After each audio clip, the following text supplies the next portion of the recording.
बुशरा बीबी ने बानी पीटीआई की ज़ाती ज़िंदगी और सियासत पर अमलियात का रंग चढ़ाया। इक़्तिदार के लिए दीन का लिबादा ओढ़े रखा।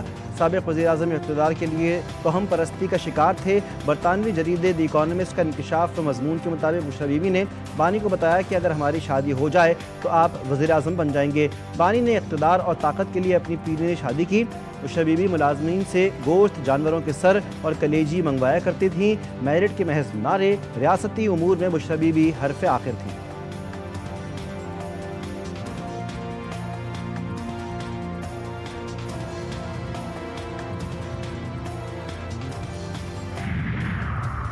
पीटीआई का द इकॉनमिस्ट के आर्टिकल के खिलाफ कानूनी चाराजोई का ऐलान। चेयरमैन पीटीआई ने द इकॉनमिस्ट के आर्टिकल को झूठ और किरदार कुशी करार दिया। दावा किया कि माजी में इद्दत में निकाह जैसे घटिया इल्ज़ामात लगाए गए जिससे वो बरी हुई। ये भी मनगढ़ंत कहानी है। ऐसे हथकंडों से बुशरा बीबी को नहीं तोड़ा जा सकता। वज़ीर-ए-आज़म शहबाज शरीफ और उर्दन के बादशाह शाह अब्दुल्ला दोयम की मुलाकात। दोनों रहनुमाओं का दो तरफ़ा ताल्लुकात को मज़ीद गहरा करने पर जोर। वज़ीर-ए-आज़म ने मुअज़्ज़िज़ मेहमान को अफ़गानिस्तान और भारत की ताज़ा सूरत हाल और पेशरफ़ से आगाह किया। पाकिस्तान और उर्दन में मुख्तलिफ शोबों में ताउन के लिए मुफ़ाहमती यादाश्तों पर भी दस्तखत। इमरान अहमद न्याजी के जितने फैसले हैं कॉम्पिटेंस की बुनियाद पे, गवर्नेंस की बुनियाद पे, मुल्क के बेहतरीन मफाद में नहीं होते थे। आज दुनिया के जरीदे ये कह रहे हैं कि फैसलों के पीछे एक पूरा सिस्टम था झूठ का, बहतान का, और वो तमाम फैसले वो खातून खाना करवाती थी। ये कौन सी दीन की तालीम थी या रूहानियत थी जिसका जिक्र इस जरीदे के अंदर हुआ है? बुशरा बीबी हुकूमती फैसलों पर असरअंदाज होती थीं। बानी के तमाम फैसले वही करती थीं। बुज़दार को लगाने का फैसला भी पीरनी के कहने पर किया गया।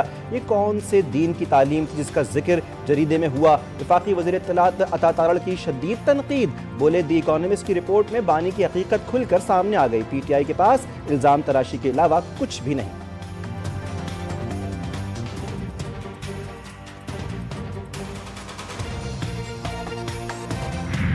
बरतानवी जरीदे के आर्टिकल में जो भी छपा है वो बिल्कुल दुरुस्त है।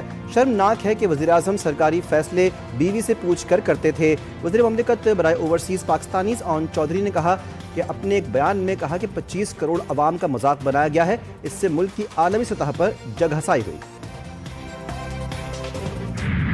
देखिए, ये एक सुपरस्टिशियसनेस की एक इंतहा थी कि आप अपने इक़्तिदार के लिए जो है वो इन चीज़ों के ऊपर भरोसा करें, और यही वजह हुई कि इवन गवर्नमेंट में आने के बाद भी वो इन्हीं चीज़ों के इन्हिसार में रहे और इसी चीज़ के हिसार में रहे।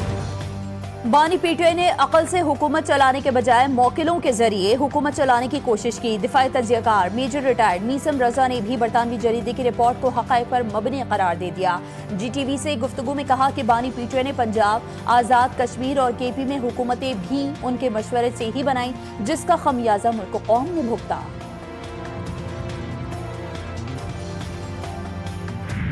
जो दी इकोनॉमिस्ट में छपा है ये वही बातें हैं जो पाकिस्तानी कौम को हम बताते रहे, लेकिन आज उस पर मोहर क्रेडिबिलिटी की लग गई है कि जो रूहानी लोग होते हैं, जो अल्लाह के वली होते हैं, उनमें और जाली पीरों में बड़ा फर्क होता है। पाकिस्तान एक एटॉमिक पावर और उसका प्राइम मिनिस्टर जो कि मायूसियों के गड़े में गिरा हुआ था। 1992 के बाद दिन रात की एक ही मेहनत थी कि मैं किसी तरह इक़्तिदार है उस पर काबिज हो जाऊं। उसके बारे में द इकोनॉमिस्ट में लिखा जाता है कि ये एक ऐसा शख्स है जो शॉर्ट टेम्पर है, जो फैसला करने में जल्दी करता है, जो दोस्तों का दोस्त नहीं।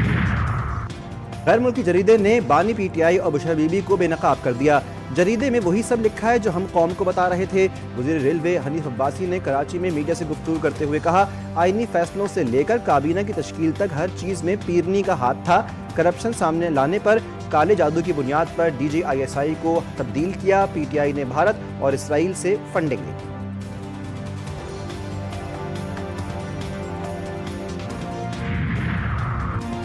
बानी पीटीआई ने पंजाब में तैनातियां जादू टोने की बुनियाद पर की। वो अपने किसी भी करीबी दोस्त के जनाजे पर नहीं गए। सिंध के सीनियर वजीर शर्जिल मेमन ने अपने एक बयान में कहा है कि रिपोर्ट से तस्दीक होती है कि बानी पीटीआई किन के जेर असर थे।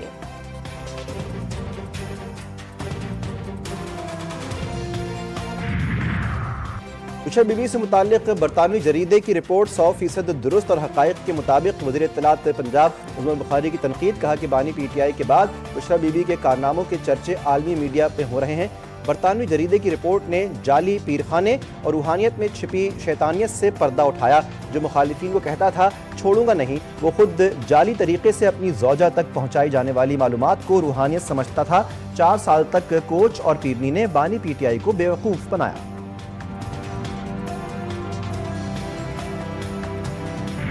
हैदराबाद के इलाके लतीफ़ाबाद में पटाखे बनाने वाली गैर कानूनी फैक्ट्री में धमाका, 5 वर्कर्स हलाक, 8 जख्मी। फायर ब्रिगेड ने इमारत में लगी आग पर काबू पा लिया। फैक्ट्री की इमारत को शदीद नुकसान पहुंचा। कई अफराद के मलबे तले दबे होने का खदशा है। मुतादिद मोटरसाइकिलें मलबे तले दबी हुई हैं। फैक्ट्री खेतों के दरमियान बनाई गई थी।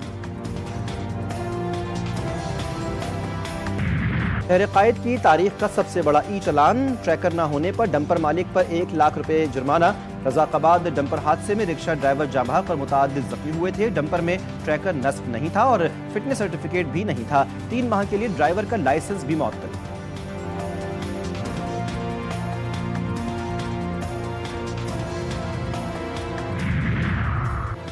कराची में ट्रैफिक पुलिस का ट्रैकर्स का कंट्रोल ना देने वाले डंपर्स और टैंकर्स पर पाबंदी रज़ाकाबाद डंपर हादसे के बाद लगाई गई। DIG ट्रैफिक पीर मोहम्मद शाह के मुताबिक शहर में सिर्फ वही डंपर्स और वाटर टैंकर्स चल सकेंगे जिनके ट्रैकर्स का कंट्रोल बराह रास्त ट्रैफिक पुलिस के पास होगा।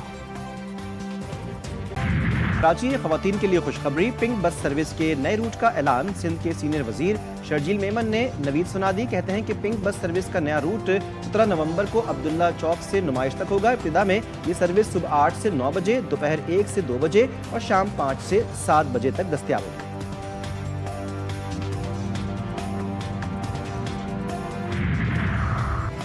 सरकारी अफसरान हो जाएं होशियार, कराची में सरकारी गाड़ियों के ई-चालान अफसरान जेब से अदा करेंगे। चीफ सेक्रेटरी के साथ तमाम सरकारी महकमों को हिदायत जारी। महकमा सर्विसेज एंड जनरल एडमिनिस्ट्रेशन ने नोटिफिकेशन जारी कर दिया।